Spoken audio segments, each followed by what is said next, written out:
আসসালামু আলাইকুম বিওস। এটা আমাদের একটা চার্জার ফ্যানের পাওয়ার সার্কিট, যেটার মাধ্যমে কিনা আমাদের চার্জার ফ্যানের ব্যাটারিটাকে চার্জ করে থাকি। তো এটা এখন আমাদের নষ্ট পাওয়ার দিচ্ছে না বা চার্জ হচ্ছে না।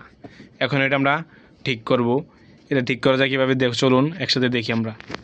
তো ভিডিওটি স্কিপ না করে সম্পূর্ণ ভিডিওটি দেখুন, আর ভিডিওটা ভালো লাগলে চ্যানেলটা সাবস্ক্রাইব করে রাখুন, বেল আইকনটি অন করে রাখুন। এখন এটা আমরাকে ঠিক করার জন্য সবার প্রথমে আমাদের যে এটা যে এসি থাকে আমাদের এই যে তার, এটাকে চেক করে নিতে হবে এটা ভালো আছে কি না। ঠিক আছে, তারপরে আমাদের সার্কিটে কোথায় কী প্রবলেম আছে এটা আমরা চেক করব। এখন আমরা সম্পূর্ণ খুঁটিনাটি দেখাচ্ছি কীভাবে কোথায় চেক করবেন, কী কী চেক করবেন, কোথায় কোন মোডে মিটার দিয়ে কীভাবে চেক করতে হয়। তাই যে তার জন্য আমি একটা মিটার নিয়ে নিচে দেখতে পাচ্ছেন। মিটারটা আমি সর্বপ্রথমে চালু করে এসি ভোল্টে রাখবো। এসি 600 ভোল্টে রাখলাম। ঠিক আছে, 600 ভোল্টে রাখে আমি এখন এখানে আমাদের এসি ভোল্ট মাপবো। এখানে এসি ভোল্ট আছে কি, ঠিক আছে।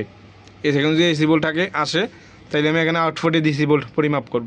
আর যদি এখানে এসি ভোল্ট না আসে তাহলে আমাদের এখানে চেক করতে হবে। রেডি। এখন আমাদের এটাতে এসি ভোল্ট দিয়েছি, এসি কানেকশন দিয়েছি। তার জন্য আমি আমাদের এখান দিয়ে ডাইরেক্ট 220 লাইন ঢুকছে। সবার প্রথমে আমি এখানে ভোল্টেজ পরিমাপ করবো, এখানে আমাদের ভোল্টেজ আছে কি না। ঠিক আছে, তো এখন আমাদের দেখতে পাচ্ছেন এখানে ভোল্টেজ আছে। এখন আমাদের 248 ভোল্ট আছে। যেহেতু এখানে 248 ভোল্ট আছে, তো এখন আমাদের এটা থেকে 12 ভোল্ট আউটপুট যায় এদিক দিয়ে। এখন আমাদের এদিকের আউটপুট পরিমাপ করব কত আছে। কারণ আউটপুট পরিমাপ করার জন্য আমাদের মিটারটাকে ডিসিতে সিলেক্ট করে নিতে হবে। তো আমাদের আউটপুট যেহেতু 12 থেকে 15 ভোল্ট হবে, তার জন্য আমি 20 ভোল্টে সিলেক্ট করলাম। 20 ভোল্টে সিলেক্ট করে আমি এখানে ভোল্টেজ মাপতেছি। এখানে আমাদের ভোল্টেজ দেখতে পাচ্ছেন 0। এখানে ভোল্টেজ 0, যেহেতু এখানে ভোল্টেজ 0 আছে, তাহলে ডিসিতে রেখে তবে ডিসি আমাদের 600 ভোল্টে দেবো। কেননা এখানে আমাদের এসিতে তো আসছে, এটা আমাদের এই ডায়োডটা চেক করবো। এটা ব্রিজ রেকটিফায়ার বলে, ব্রিজ ডায়োড বলে। এখন এটাকে ডিসিতে, এসিকে ডিসিতে রূপান্তর করে এখানে আমাদের ক্যাপাসিটার আছে দেখতে পাচ্ছেন। এখানে দেখতে পারলেন এই ক্যাপাসিটারটার মাধ্যমে আবার ভোল্টেজটা ফিল্টার করা হয়। তো এখানে আছে 33 UF 400 volt capacitor. AC 220 ভোল্টকে 400 volt করা হয়। এখন আমাদের 400 ভোল্ট ডিসি আছে কি না পরিমাপ করব। এখানে আমাদের যদি ভোল্টেজ না থাকে তাহলে আমাদের এটাকে চেক করতে হবে আগে। এখন দেখতে পাচ্ছেন এখানে আমাদের ভোল্টেজ আছে কি না। এখানে আমাদের এখানে কোনো ভোল্টেজে নাই। এখানে আমাদের 353 ভোল্ট ভোল্টেজ আছে। যেটা এখানে 300 ভোল্ট আছে, তার মানে আমাদের এটা ভালো। এখন আমাদের কোথায় কী প্রবলেম আছে এটা আরেকটু খুঁজে দেখতে হবে।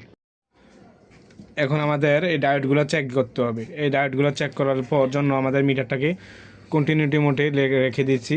চাইলে আমরা ডায়োড মোডও রাখতে পারি। এখন কন্টিনিউ মোডে রেখে চেক দেবো। এখন দেখতেছেন আমাদের দুইটা প্রুফ একসাথে ধরে আমাদের মিটারটা সিগন্যাল করবে। এখন আমাদের ডায়োডগুলো শর্ট হয়েছে কি না এটাও চেক করতে হবে। ডায়োড যদি শর্ট থাকে তাহলে আমাদের আউটপুটে কোনো ভোল্টেজ থাকবে না। এই দুইটা হচ্ছে আমাদের ডায়োডের আউটপুট পিন, ইনপুট আউটপুট। এখন দুইটাকে আমরা যেগুলো এভাবে ধরলাম, দেখতে পাচ্ছেন মিটারে সিগন্যাল করছে। এখন প্রুফটা ঘুরিয়ে দেবো এইভাবে ঘুরিয়ে দিলেও যদি সিগন্যাল দেয় তাহলে আমাদের ডায়োডগুলো নষ্ট আছে। ঠিক আছে, এইভাবে সিগন্যাল দিয়েছে, তার মানে আমাদের ডায়োডগুলো নষ্ট।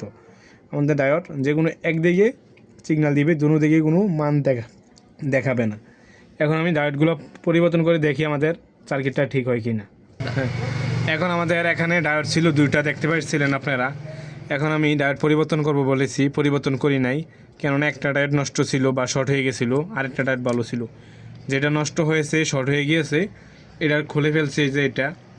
এই যে এটা ছিল আমাদের ডায়োড নষ্টটা। এখন এটা খুলে ফেলে যেটা ভালো আছে এটা রেখে দিয়েছি।